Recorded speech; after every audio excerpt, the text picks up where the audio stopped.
Pada 16 Januari 1962, suasana bandara di Korea Selatan mendadak dipenuhi wartawan.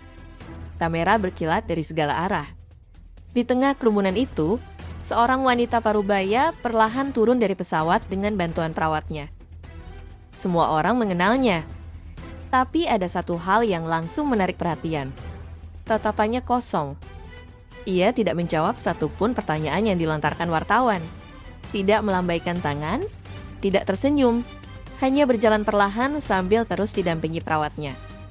Wanita itu adalah Putri Do-kye, putri terakhir Kekaisaran Korea. Hari itu sebenarnya adalah momen bersejarah. Setelah 38 tahun hidup di Jepang, Do-kye akhirnya kembali ke tanah kelahirannya.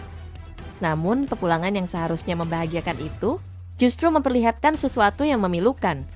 Sang putri terakhir telah kehilangan hampir seluruh kehidupannya. Keesokan harinya, surat kabar Korea memuat judul besar. Putri Do-kye kembali ke rumah, akan dirawat di rumah sakit universitas. Di usia 50 tahun, Do-kye memang telah pulang. Tetapi perempuan yang kembali ke Korea bukan lagi putri muda yang dulu menjadi kesayangan istana. Untuk memahami tragedinya, kita harus kembali ke awal abad ke-20. Do-kye lahir pada tahun 1912 sebagai putri Kaisar Gojong, penguasa kedua terakhir dinasti Joseon, sekaligus Kekaisaran Korea. Meski Korea sudah dianeksasi Jepang sejak 1910, masa kecil Do-kye relatif nyaman. Ia tumbuh di Seoul sebagai anggota keluarga kerajaan dan menjadi kesayangan banyak orang, terutama ayahnya. Menurut berbagai catatan, Do-kye dikenal sebagai anak yang cerdas, ramah, dan mudah bergaul. Namun, masa bahagia itu tidak berlangsung lama. Pada tahun 1925, Kaisar Gojong meninggal dunia. Bagi rakyat Korea, kematian sang kaisar adalah duka nasional. Namun bagi Do-kye yang saat itu baru berusia 13 tahun, peristiwa tersebut menjadi titik balik yang menghancurkan hidupnya. Selama bertahun-tahun, Jepang masih mempertahankan keluarga kerajaan Korea karena khawatir akan memicu perlawanan rakyat jika mereka disingkirkan secara paksa. Tetapi setelah Gojong meninggal, keluarga kekaisaran tidak lagi dianggap penting. Tak lama kemudian, Do-kye dipaksa pindah ke Jepang. Keputusan itu bukan sekedar perpindahan tempat tinggal. Jepang saat itu menjalankan kebijakan asimilasi yang bertujuan menghapus identitas keluarga kerajaan Korea. Banyak anggota keluarga kekaisaran dipaksa tinggal di Jepang dan didorong untuk menjalani kehidupan sebagai orang Jepang. Bagi Do-kye, itu berarti meninggalkan rumah, tanah air, dan ibunya. Di Jepang, ia bersekolah di sekolah khusus perempuan. Namun kehidupan barunya jauh dari kata nyaman. Ia hidup dalam ketakutan. Do-kye sering membawa botol minumnya sendiri karena takut diracuni. Teman-teman sekolahnya mengenangnya sebagai sosok yang sangat pendiam dan murung. Jauh dari keluarganya, ia hidup dalam kecemasan yang terus-menerus. Keadaannya menjadi lebih buruk pada tahun 1929 ketika kabar kematian ibunya sampai ke Jepang. Kehilangan itu menghancurkannya. Selama berhari-hari, Do-kye mengurung diri di kamar. Ia menolak makan, menolak berbicara, dan nyaris tidak berinteraksi dengan siapapun.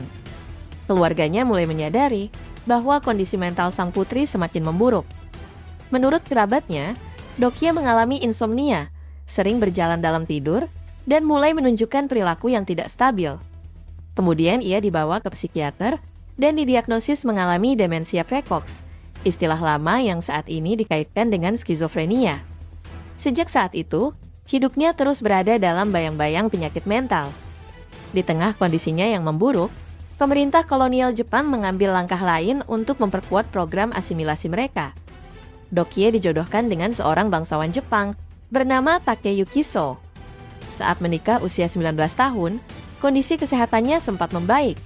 Pernikahan mereka bahkan disebut cukup harmonis. Takeyuki dikenal berusaha merawat dan mendukung istrinya. Tahun 1932, pasangan itu dikaruniai seorang putri bernama Masai.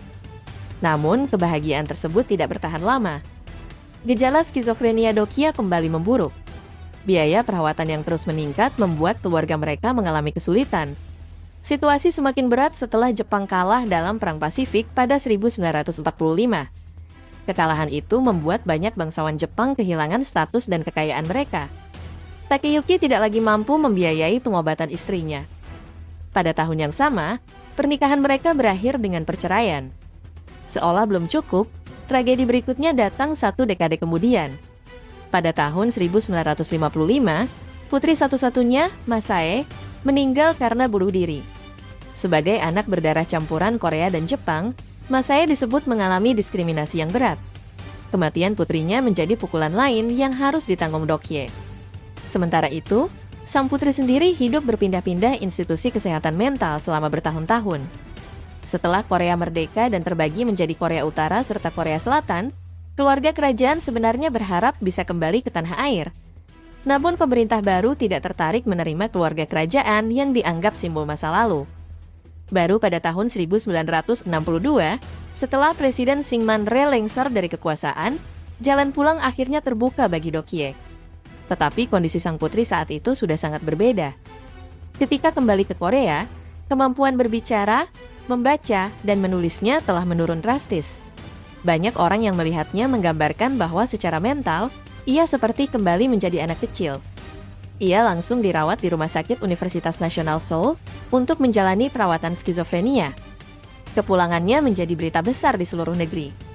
Bagi masyarakat Korea, Dokye bukan sekedar ex-anggota keluarga kerajaan. Ia adalah simbol hidup dari luka panjang yang ditinggalkan penjajahan. 6 tahun kemudian, pada tahun 1968, Dokye keluar dari rumah sakit dan dipindahkan ke Istana Changdeokgung, bekas kediaman keluarga kerajaan. Di sanalah ia menghabiskan sisa hidupnya. Kesehatan fisiknya sebenarnya cukup baik untuk usianya. Namun secara mental, ia tetap membutuhkan bantuan perawat untuk menjalani aktivitas sehari-hari. Selama lebih dari 2 dekade, ia tinggal di istana yang pernah menjadi rumahnya, tetapi dalam kondisi yang tidak lagi sama. Pada tahun 1998, Putri Dokye meninggal karena sebab alami dalam usia 77 tahun. Kisah hidupnya sering dianggap sebagai salah satu tragedi paling menyedihkan dalam sejarah modern Korea. Ia kehilangan ayah dan ibunya di usia muda, dipaksa meninggalkan tanah airnya, hidup dalam ketakutan di negeri asing, berjuang melawan penyakit mental, mengalami perceraian, hingga harus kehilangan putri satu-satunya. Semua itu terjadi pada seseorang yang lahir sebagai seorang putri kerajaan. Di balik gelar kebangsawanan dan kemegahan istana, hidup Dokye justru dipenuhi kehilangan. Karena itu, kisah Putri Dokye sering dikenang bukan hanya sebagai cerita tentang keluarga kerajaan yang runtuh, tetapi juga sebagai gambaran nyata bagaimana kolonialisme dapat menghancurkan kehidupan seseorang secara perlahan. Terlahir sebagai putri terakhir Kekaisaran Korea, Dokye menghabiskan sebagian besar hidupnya sebagai korban dari sejarah yang tidak pernah ia pilih.